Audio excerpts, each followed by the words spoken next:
Everybody, Tim Kawakami here with 49ers Plus Minus, sort of a semi-emergency. I guess the entire 49er fan base is in an emergency, and I kind of understand. I'm here with co-host Matt Barrows. We're recording this on Tuesday evening after news broke that Joey Bosa is signing with not the 49ers. He's signing not with the Dolphins. He's signing with the Buffalo Bills. Something like a $12 million guarantee, possible to get to 15. I'll just put it this way. I think there are people in the 49 building that were pretty thinking they were going to get Joey Bosa, and that wouldn't have solved all their things. They've lost a lot of players. I think we've talked about some of them, but it's been an accumulation of players. I think that's stunning to a lot of people, just the number of players they've lost, and that they haven't really signed any frontline players themselves, like a backup tight end and a special teams linebacker and a kind of a fourth receiver. Barrows, we get the Bosa news, and then releasing Leonard Floyd before that, which some thought maybe they were kind of saving, cutting money to sign Bosa, but they don't have either now. You just look at that 49ers defensive line depth chart. I don't know what's going on there, and maybe they can sign some guys. There's still some guys out there, but Barrows, what do you make sense of this kind of exodus of 49ers players, particularly on the defensive line? Yeah, I mean, if they were to play a game tomorrow, Sam Okwuonu would be your starting defensive end, and I know that they like him and see him as a good developing player, but I don't think he's a starter. And you're right, the Floyd departure, and he was snapped up very quickly by the Atlanta Falcons, was baffling because what you had put out there a few days ago, that they are envisioning a sort of a 3-man rotation. So you're not having to, force Joey Bosa to play 65 snaps a game. You're not forcing Leonard Floyd, who is going to be turning 33, to do that as well. That sounded smart to me. That sounded like a plan. And so you could go into the draft, and defensive end isn't a must get. Mm-hmm. You can concentrate on defensive tackle. You can get that offensive tackle. You can get Tyler Warren if you want. But now I'm not sure what you do. I mean, the best defensive end free agents that are still available are long in the tooth. I mean, they're Von Miller, Zadarius Smith, DeMarcus Lawrence, Ojulari. Well, I was going to say Ojulari and Josh Uche are both in their 20s. Those would be in keeping with what the 49ers are trying to do, which is get younger, get cheaper. And maybe they're just waiting on the market to settle down, and they're going to go shopping at the bargain bin. But it's kind of hard to envision what the plan is at this point because they're so threadbare right now. Yeah, if you're trying to win playoff games, you want Leonard Floyd and Joey Bosa. You want them both. You certainly want at least one of them. So I don't quite understand cutting Floyd before a Bosa decision, unless they knew they weren't getting Bosa and they're just kind of throwing their arms up. That doesn't sound like Kyle Shanahan and John Lynch, that's for sure. And knowing how much they've invested in defensive line from the beginning when they weren't good. They took the job partly because Buckner and Armstead were there. They draft Solomon Thomas. They keep going. They eventually get Bosa, and they keep going. They trade for D Ford. This is an administration that has said time and again the defensive line is the number one way to dominate games. And now they have one premium player, Nick Bosa. That's it. In 2019 they had D Ford, where all his faults was still worth a second-round pick, and they paid him a ton. And DeForest Buckner, and Eric Armstead, and Nick Bosa. And DJ Jones too. DJ Jones is a depth guy. Now they have just Nick Bosa. It's mystifying. It's confusing. Again, they can make up for it. They can draft. I gotta believe they're going to draft a defensive lineman with the 11th pick, and might need to take one in the second round, the fourth round, the sixth, whatever. But that's just, I think, is confusing to people. This is a team that has added to the defensive line in the past, and now they're subtracting like crazy. I think one by one, we can discuss all these things, and they seem, reasonable. The Floyd one, I think, is the one we're going to keep going back to. That none of us are really. They could afford him. They absolutely could afford him. That I don't think that was a question. It's just now a matter of they just got this mania to get rid of all possible money. Is that what they're doing? And I guess a backdoor, I'm thinking, could this be them loading up to try to go trade for Trey Hendrickson and then pay for him? doesn't seem like what they're doing, right? They're not paying, and they'd have to pay him $35 million a year, 30 years old. That's what they would have to do if they trade for him. I don't know.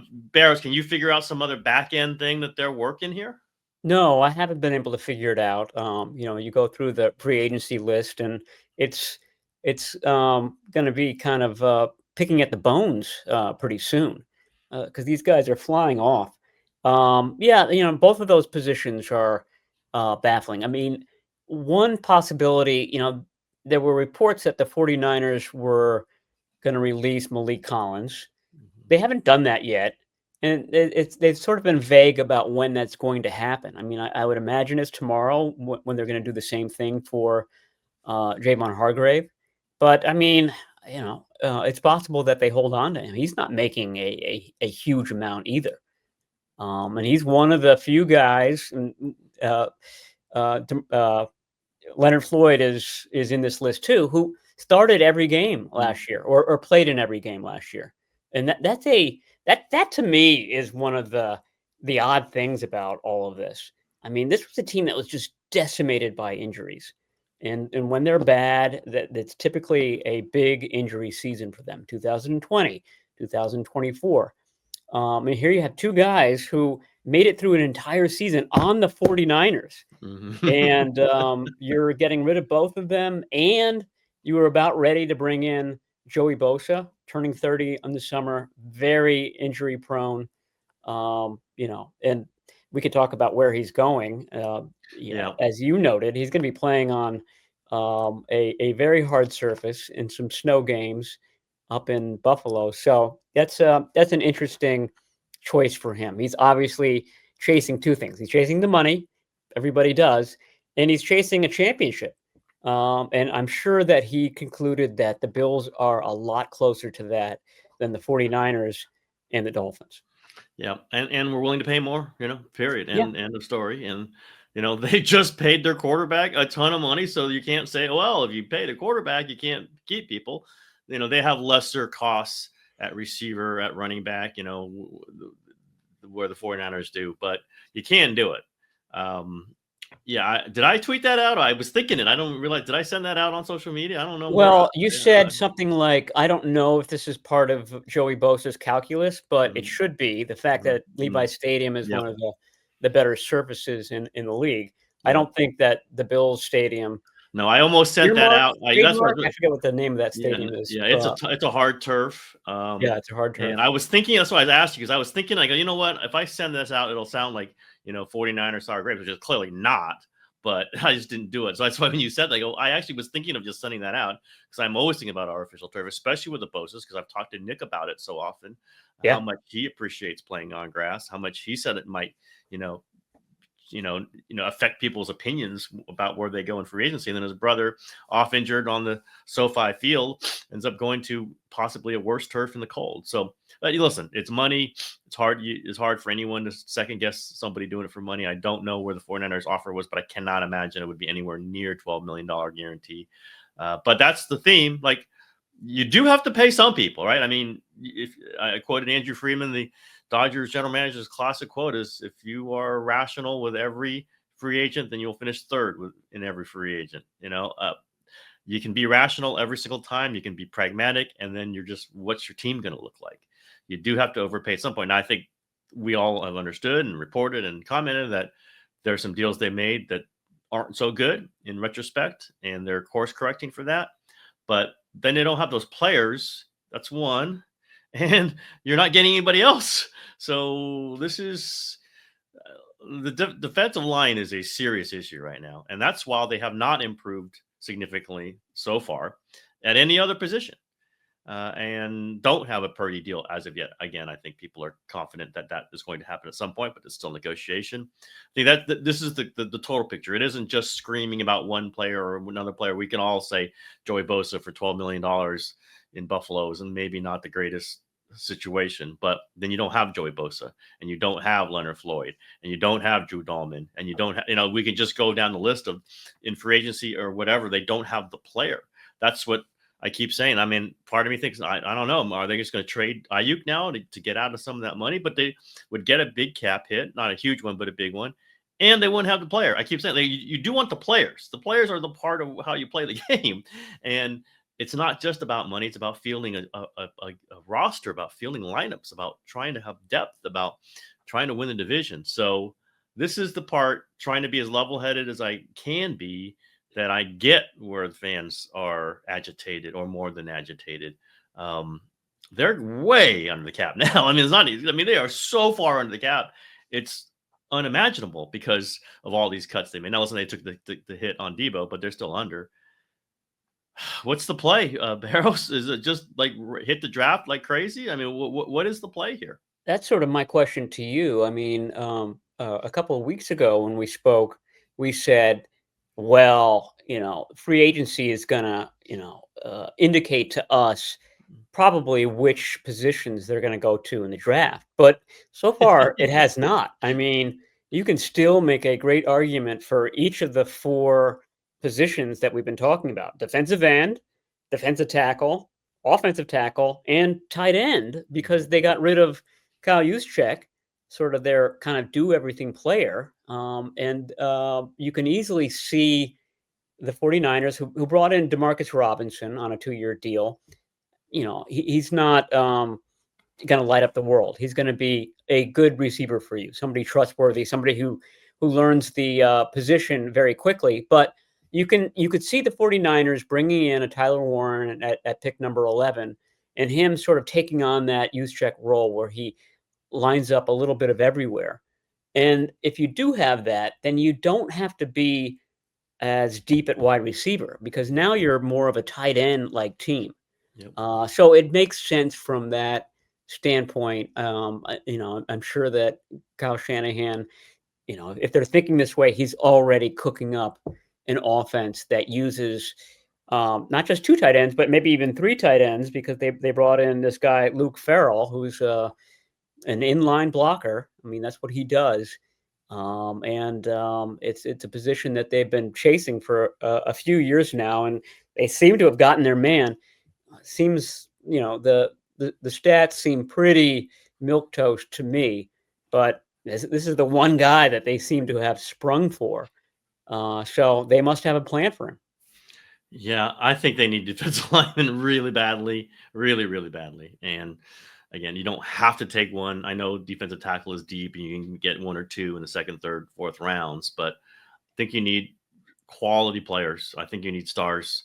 They're going to run out of them pretty soon because they've let a few walk. They're getting older, banged up. All the stories that we've heard, I get it. Man, I understand the Tyler Warren thing. He'd be Juszczyk, times 10. Like, he could do all sorts of stuff, with more speed than Juszczyk, more of a game breaker. But man, if you're giving up 35 points a game, I don't know if that is going to matter. If you can't stop the run, if you can't rush the passer. I think I've gone back and forth on this 11th pick. I've said just take the best offensive tackle. I've said maybe it's Tyler Warren. I think now at this point, you just need pure talent on the defensive line. You need studs. It can't just be Nick Bosa. And, again, they might sign whoever, the kind of the B level, C level defensive ends. They're B level and C level for a reason. They're out there still for a reason. Doesn't mean they can't be good, but odds are they will not be great. I just think you need. They had 4 of them, right, in 19. They probably had 2 or 3 of them in the last Super Bowl run. They got 1 of them now. And when Nick Bosa sometimes gets hurt, they'll have none of them, which we saw towards the end of the season. I think they need to go defense line now. I mean, that was one of the things. Like, I don't know how they're going to get an impact defensive lineman any other way at this point, unless they trade for Trey Hendrickson. I just don't see that in the cards, given the way this offseason has gone. Barrows, is it at all in your mind that they could just be throwing their hands up this season and say, you know what, we'll take the hit and we'll be roaring to go in 2026? I can't see it myself, but any inkling of that? Yeah, I mean, that's what it seems like is happening, but it would be such almost a betrayal to players like Fred Warner and George Kittle and Trent Williams and Christian McCaffrey, people who have signed up because they think that they're going to win a championship here. Just to kind of what do you call it? Have a gap year? Yeah, I know. By the way, they were 6-11 last year. So exactly, they were 6-11 last year. So you would have 2 in a row. all the Kyle Shanahan's on the hot seat questions that are coming now seem ludicrous. But if they did have a second bad season in a row, and if some of these decisions that they're making come back to bite them, I think those questions become more legitimate. I think there must be a plan here. Robert Saleh does not come in and become the defensive coordinator. Great point. Oh my God. Knowing that the only guy from the 2019 Super Bowl that he was a part of is Nick Bosa. And Fred Warner. Yeah. I feel like there's got to be something up their sleeve. There usually is. There usually has been, but to your point, it's getting harder and harder to kind of figure out where that rabbit is coming from. I suspect, we know the top of the organization is proud of its brains and is very smart. I think they've convinced themselves they can get cheaper and better. Better than better than 6-11. Yeah, I know. Better than 6-11. I'm not saying better than number one seed in the NFC 2 years ago, but that they were inefficient last year and cut here, cut here, cut here, cut here. What are you replacing? But what you're losing is the opportunity that these guys could have come back and had better years, right? You're losing the opportunity. I'm not a Deebo Samuel guy, but he could be. Washington seems to think he will have a better season. That Leonard Floyd could be even better or just as good. That all these guys that they let go could be better. They're just saying, hey, they were 6-11, and I understand this 6-11, but injuries happen, and they happen more frequently to players who've been injured before. But they can be better. You can have the same roster and be better. I'm not disputing some of this, but I think the decision is we're going to be smarter and we're still going to be better. We're leaner. The Rams, everybody points to the Rams correctly. They kind of went through the cycle, won the Super Bowl. 49ers have not done that, but they went to the Super Bowl. And kind of the Rams has kind of cleansed their roster of all their big salaries, except for the quarterback. And look what they did. They hit on drafts a couple years, and they're really good again, or pretty good. They almost beat the Eagles, so let's say they're really good. Got to really hit the draft to do that. You've got to, you can't lose everybody. I understand some of this. I think the NFL is like this. It does reward some ruthlessness because, players into the 30s tend to decline rapidly in this sports, physical sport. But I don't know you got to hit on so many things when this happens. You've got to hit on Kyron Williams, like a 5th round pick running back. You've got to hit on all these linebackers. You've got to hit, Puka Nacua. These are things that the Rams have hit and hit and hit. The 49ers hit on the draft last year, but no superstars there that we've seen. Just really good players, and they're going to really count on them. Where are they going to get their stars? Where are they going to get the guys who are going to change games? These are questions I think it's very fair for fans to ask. There are still players available. They could go get 3 or 4 really good players that are left over. You can just scan the sheets. They're there, but they're there for a reason because they have not been valued as highly as the other ones. The other 60 or whatever that have gone already, 70. It's a really fragile time, at least for the mentality of 49ers fans. And I think maybe some players, that's the people I talked to are talking to players, and they were confident. I shouldn't say confident. They were thinking they were getting Joey Bosa. I'll put it that way. And that doesn't mean that they knew for sure. It obviously didn't happen, but there's some things that they thought were going to happen that have not happened. They were not aware that Leonard Floyd was going to be released. I think the Juszczyk thing was kind of in the air. There's some other things that were in the air. Hufanga, they all wanted Greenlaw back. They thought the 49ers were going to be able to do enough to retain him. Again, this is just hoping. This is optimism. But the fact that none of this happened is a blow to a lot of things inside that headquarters. They've got some things they got to patch up. Everyone's asking, when are Kyle and John Lynn's going to talk? When are they going to talk? And I don't think they're going to talk again to the owners' meetings, right, Barrows? They have nothing scheduled before that. They would if there was a big free agent signing, but as we've stated, that's probably not in the offing. When you covered the team as long as we have, you remember, different regimes and what they went through, and sort of that do more with less mentality was when I first got on the beat. It was between the 2003 cap 2003 season and 2004 season. It's Terry Donahue who was the GM. They had to get rid of a lot of salaries, and they thought that Tim Rattay could replace Jeff Garcia. They thought that Kevin Barlow could replace Garrison Hurst. They thought Brandon Lloyd could replace T.O. They thought Quaim Harris could replace Derek Deese, and none of those worked out, and they were horrible. And they were horrible for years. They didn't make the playoffs again until 2011. So, I mean, it's a trap that I think people fall into a lot. It's going from Jim Harbaugh to Jim Tomsula and thinking, you know what, we're just going to be fine with Jim Tomsula. Watch this rocket ship take off with this guy. And I don't. You mentioned the Rams, and that's a really great modern example, and I'm sure the 49ers are trying to follow it. But boy, I've seen teams fall on their face a lot more than they have succeed. I'm not saying that the 2025 49ers are as talentless as the 2004 ones. This team still does have Christian McCaffrey. It's got George Kittle. It's got Bosa. It's got Warner. That automatically makes them better. But they had those guys last year.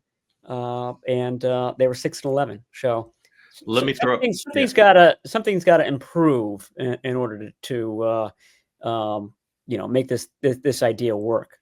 As we're throwing out doomsday scenarios, might as well go all the way. Like I've reported, I've sensed that, I mean, Purdy and the 49ers seem like they're headed towards a deal. I don't think either side is posturing or anything like that. I think there's an incredible desire to not do that on both sides and to not follow the Brandon Ayuk path. But if you're Brock Purdy, I mean, and this team's going to be bad, maybe do you say, you know what, I don't have to negotiate this hard. I can just kind of play this year out, and then I'm a free agent. Now they could do the franchise tag, but do I necessarily want to tie myself to this team for 3-4 years?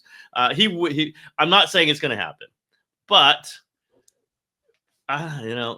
there's a lot of things that come into play that we've just taken for granted that this team was going to be good because it's been good for a long time. They've had down years, but there's been explanations for it. They've had good players. Some of those things, maybe they thought about, Joey would want to come join us because we can go win a Super Bowl. Or, of course, Kyle Juszczyk will take a pay cut. I don't know that I wrote that he did. I thought he might have been asked. I don't know that he was asked again, but theoretically that could have happened. And he'll come back because he wants to be on this team. These players are maybe saying, you know what? Not so sure about that Super Bowl thing anymore. And as a piece after piece falls away, then you start to wonder. Now, let's say another thing. It's possible that Juszczyk and Floyd and all these guys, Dre Greenlaw and Hufanga and list after Debo and all these players who walked out the door, Charvarius Ward, it's likelier than not that they're not going to be as good as they were at their prime, right? That they're not quite in their primes anymore, like none of them. So maybe it is the wise decision in each specific case not to pay up. Joey Bosa, same thing. Like that's a lot of money to pay somebody who's missed so many games. But at some point, you do have to pay somebody. Like you can't just be rational every single time because then you end up with a rational roster that's going to go 6-11. And that's kind of where they're headed. It's still day 2. Still players out there. So we can't totally make this conclusion. I can't believe that John Lynch and Kyle Shanahan would sign off on letting everybody go. I cannot believe that they would merrily do that. I mean, it's going to be interesting to see them, hear them talk in Florida in the owners' meetings. Makes me kind of want to go. I don't think I'm going to, but that's going to be really interesting. Just the body language, just the terms that they use. Well, Lynch already talked about it in Indianapolis, and it didn't take him much to get going. No, he went to it. Yeah, he wasn't. Question about Brandon Ayuk and possibly trading him, and he sort of launched into, what their talking points are this offseason, which is we need to get younger, and we spent a lot of cash in recent years. That's the theme of the offseason. As far as Juszczyk, it's from what I understand, it's a lot like the Eric Armstead situation last year. They did, come back to him again and ask him for another salary reduction. And whereas he acquiesced last year, this year he said, well, let me canvass the league and see if I can find something better. And they let him do that. And apparently he has, although a couple of teams, the Bills, the Ravens, signed fullbacks today. So I don't know what he might have gotten an idea of what his market might look like. It's also hard ego-wise Two when times. Yeah, two times. a team does it to you twice. Yeah. And you don't feel as if you're diminished at all. And I'd be hard pressed to say where he's diminished as well. That was Juszczyk's line after the season. You understand it. The 49ers think that they can get by without him, and he was costing, a pretty penny.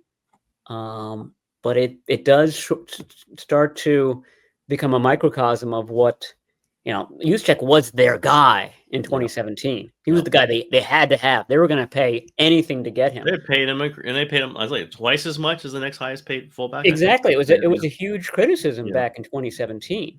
And now he's not making quite that much, and it's still, and now it's a problem for the 49ers. So it's interesting, and it tells you a lot about the shift that's going on. The totality of it, I think that's what's hitting everybody. It's not just one move or another, or one loss or one departure. It's the whole thing, and it's that they don't have things coming back. If they had signed Joey Bosa, I think that would have been a little plug. Okay, it's not just a gusher. We're getting players back, at least name players, and some of it is just name, and some of it's just PR. And I note that people just want the big names, and sometimes the big names are the ones that decline the fastest because the name has been carrying them for so long. But there does need to be a sense of incoming and not just outgoing. And it's been all outgoing. It's been players who have done a lot for them. I get not wanting to pay for past performance. I get not wanting to pay injured players. I get all that. At some point, you do have to do it, though. I mean, you can't just go from we're going to pay somebody, Brandon Ayuk $30 million a year because we're going for it. And then less than a year later, you say, we got to get rid of everybody because they're all old and injured. That is whiplash for a fan base. It's whiplash, I think, for part of at least, much of the locker room. I get all these things. We'll see what they do to make up or replace or however they're going to do it. I would be surprised, as cynical as I can be, as certainly about sometimes the York ownership. I would be surprised if they're just tanking it. I don't know how you can do that. They're still paying a lot of money. They're still paying up to the cap with all these salaries. Eventually, they're going to be paying up to the cap. You don't throw away a year when you're hosting the Super Bowl. A year when, you're not more than a calendar, much more than a calendar year removed from being in the Super Bowl. It's hard to say, just throw that away. Christian McCaffrey, Fred Warner, these Diamond Lenore. How do you align that with their pride, their talents, their value, what you're paying them? I don't see that, but hey, I don't see a lot the contrary either. So, I think you do need to see a sign or two. And I've been saying the Purdy contract, but that's not going to happen for a while. So what else can they do before they can sign some players? I wrote it last night, and I'm not going to write tonight. It'd be the same thing. Where's the proof that there is a commitment? Because it's just going from where they were. Trent Williams used to tell me all the time, we see the commitment. It's in these contracts. It's in these bonuses they're paying. That's the commitment. We see it. Everybody in this locker room knows it, that the ownership is committed. To go from that, not a moderate level like this, and as they've said, it was paying top level cash, but to go from that and then screeching turnaround, not to okay, let's go from top 5 to top 12. They're headed towards paying one of the lowest cash spends in the league because they're getting rid of all these players who are making decent money. They're getting out of bonuses. That's I think what 49er fans are feeling. This isn't like the Jacksonville Jaguars doing it. It's a team that had been bragging about all the stars that's accumulated, had been kind of glorying in that. And now it's like, okay, you guys are all gone. And yet we don't see the replacements here. We don't see who the stars are going to be after these guys. You said that it's all outgoing. Are you forgetting about Luke Farrell and Richie Grant and Luke Gifford? Yeah. And DeMarcus, and Jason Pinnock and DeMarcus Robinson. and DeMarcus Robinson. Yeah, that is hell of a bunch of special teams guys. So there's going to be the best special teams unit in football. They're going to win games on special teams, Barrows. They're just going to kick your ass on special teams. Who needs defense when you've got a good offense and a great special teams? They're going to kick your ass on fourth down, Barrows. Jake Moody might kick 6 or 7 a game. He's like one of the biggest names on the roster left, Barrows. It's Jake Moody's team now. Jake Moody's team. Well, they did tender Jordan Mason at the second round level. That was a bit of a surprise to me. Mm-hmm. I thought, in this draft with their whole cost cutting philosophy, that they might let him just go to free agency and become a free agent, an unrestricted free agent. He's still a free agent. So that comes with what, $5.34 million. He's not your starting running back. And he might be in a fight to be the number 2, but I think that speaks to what the 49ers have gone through in recent years. They've had a couple of years in past seasons where they've just run out of running backs. Patrick Taylor had to start a game for them in Miami last year. And he wasn't very good, and they re-signed him too, which I'm sure is part of the fans' anguish this week. But younger, cheaper, not very good. That's maybe we can cross that one off the draft list. I mean, they seem to have enough. They still might do it, Barrows. They still might never say never for those guys. They got 11 picks. Comp picks were announced. They got 4 of them. This is from last free agency. I can't even remember who they lost that year, but they lost some guys. So they get 4 comp picks, and one of them's that Carthon pick, right? The Carthon. Yes. Yeah, so that's the third rounder. Yeah, they'll have 11 picks. They can hit them again, but they sure need some stars. Younger, cheaper, worse. That would probably, you don't want that third thing. And we're holding total opinion at the moment, but it is not a feel good few days in 49er land, Barrows. And I've been trying to kind of like set this up, but I didn't think it was going to be like this. Like I've been writing about a hardline approach. I've been feeling it, but I thought the Debo, Hargrave, one or maybe Ayuk, that might be the extent of it. I didn't realize it was going to go all the way into free agency. And listen, Drew Dahlman got a monster deal. I'm not saying they should have signed him, but at some point you need a center. Like they do need a center, and you're not going to draft a guy and plop him in the middle of Kyle Shanahan's complicated blocking scheme, I don't think. At center, these are we just get all the things that we've been talking about are holes, and then they've got more because players left or they let them go. This is the quandary that I think 49er fans are in. Like, where are they getting better? They can accept getting worse at some places if they're getting better in others.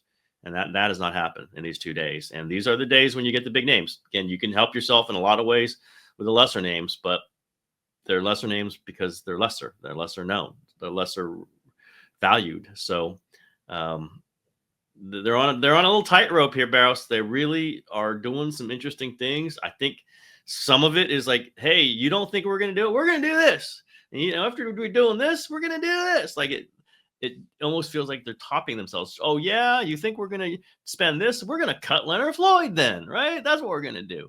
And that one seemed unnecessary. I'd say that one is the one of all of them that seemed unnecessary to me. I don't understand why they had to do that, but they went ahead and did it. And as you noted, he signed like in 32 seconds once he hits the waiver wire because he's still a good player and he still played a lot. He didn't even get hurt last year.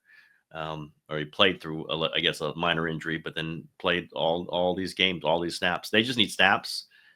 I don't know where they're coming from. I honestly don't. Might not have come from Joey Bosa. Let's just say that. Might not have. He might have got hurt if they'd signed him, but you just need players. You need to get the players, and they don't have. They're running out of them on a defensive line for sure.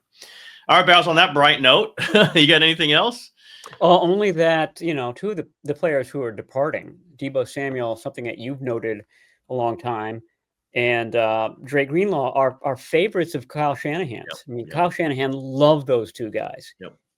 He enjoys all of his players, but those two guys especially, because of what they brought. I mean, there's a grit and a ferocity, almost an intimidation factor with both of them, and they're missing that. I mean, there's still some guys. Trent Williams has that, but that's an element that they're not replacing. Certainly, Demarcus Robinson is not that type of receiver. He's basically the opposite of Deebo Samuel. And I don't know what they're going to do at linebacker. I mean, that to me is a pretty big hole that we got a great look at last year, and that it's hard to see them replacing this year. Eric Kendricks is out there. He's still out there. Yeah. They might agree to the 49ers again and back out of it again. Why not? That would be perfect. Fool me once, shame on me. Oh, what a bright and sunny episode of conversation that we just delivered to everybody, Barrows. Just smiling and good times for 49ers fans. Good times. Our Trey Hendrickson podcast is going to be a lot more optimistic. You know what? They are set up for it. They do have the dollars for it. They can't say they don't have the dollars for it. They are saving money all over the place. Good for Jed York. Good for his pocketbook. Everybody applaud that pocketbook's doing very well. All right, Barrows, we'll do another emergency one if something comes up later this week. We shall see. But as of now, on Tuesday evening, that's where we are with 49ers. All right, Barrows, say goodbye. Later.